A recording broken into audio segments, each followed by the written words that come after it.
everybody, it's Mark here at the Box SF on a gorgeous Thursday. I wanted to show you my favorite thing to collect. So I do a lot of Matchbox label postings and try to show people, a lot of different types of material that we have. But these are my favorite thing in the world to collect.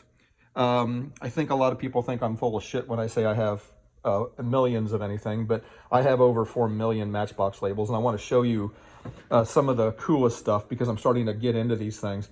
Anyway, I have envelopes and notebooks full, but this is a very unique collection that I bought in New Zealand, or out of New Zealand, a couple of years ago.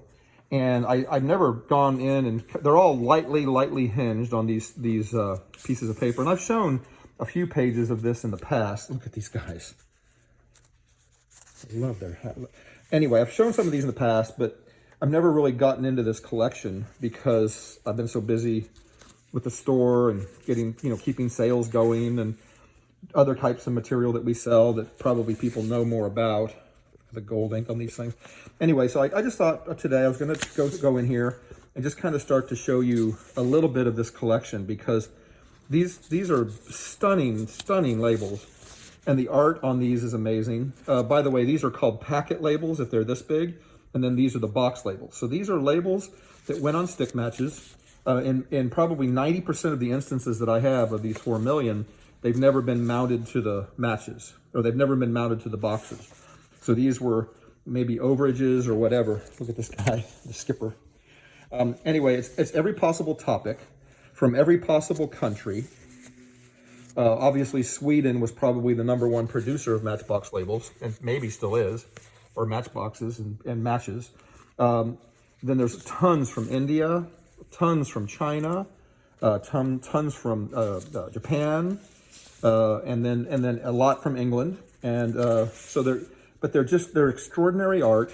And there's something about, I gotta say, there's something about the extraordinary art also printed on what as a designer most of us would look at as subpar paper. This is not acid-free paper.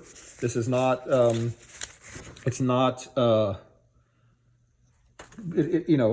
fact that these have survived, I guess is what I'm trying to say, is remarkable considering that these never were meant to survive, first of all. And secondly, they're just not printed on great paper, but they are extraordinarily printed. You often see them sometimes out of focus. Look at these guys. I have no idea what that's for. Anyway, but they're every possible subject. A lot of the subjects, much like the Fez labels that I showed in a prior video yesterday, they don't make any sense. And I don't know why I don't know why they're the subjects that they are, but they are just some of the most beautiful pieces of art that I have in the store out of the millions of pieces that we have. As I said, these are my favorite thing to collect. I'm skipping whole pages here. There's probably over 700 pages just in this one box. And they're just beautiful. And what's kind of fun is that somebody can get into, if they're to collect Matchbox labels for as little as 25 cents a piece. So, for $30, $40, you could have a nice little collection that's topical. Pick what you want, birds, elves. I have this label in 9 sizes, up to a crate size label, which is over 24 inches long. So there's in many of these, there's probably multiple sizes. And they still make Matchbox labels. I have a number of sets of Russian labels that I just got that are actually from the 1960s that are the craziest, coolest graphics. I don't know who this guy is, or this guy. This must be the stash and bearded section. Anyway, it's hard to. I probably could spend weeks researching, who these people are. And researching the languages. My God, that's one pissed off snake. Anyway, I just thought I'd show you a whole kind of a range of these things because they're just stunningly beautiful. Look at these packet labels. My God. So queens and royalty and who knows, I'll get that down through these a little bit. And these are some gorgeous, larger ones. So these are large, this is probably a half gross label. And here's a smaller one. Well, smaller one than that one. And then you've got like all these different sizes. There's probably 80 labels just in that one little stack. Look at this one. This was amazing. Love that. Anyway, if you love typography and graphic design and illustration and kind of this beautiful, not perfect printing like a lot of the things that I show you, these are exactly the things for you because they're so much fun. And you could pretty much start a collection, as I said, topically. You know, pick a topic and start collecting. It's just so much fun. You want horses? Do you want typography? Do you want lions and eagles fighting?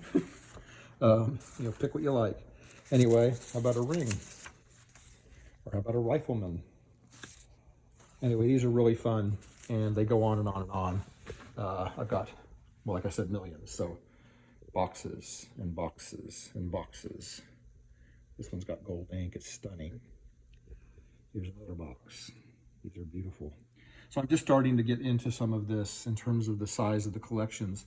And then I've got multiple books that are, you know, this happens to be one of my Swedish books. And one last thing I guess I'll say, because this is a long video, is I started collecting these about 30 years ago when I was with a friend of mine. I was art directing a photo shoot for Hewlett-Packard back in Wilmington, Delaware. And we went to one of the outdoor flea markets and I found a notebook of these. I didn't even know what they were. And the guy wanted like 50 cents a piece. And I said, well, how much if I buy both notebooks? And he said, 10 cents a piece. And I bought them, and that's how this all started. So down the rabbit hole I went yet again. Anyway, have a great day. And if you're around, we're open 10 to 5 every day.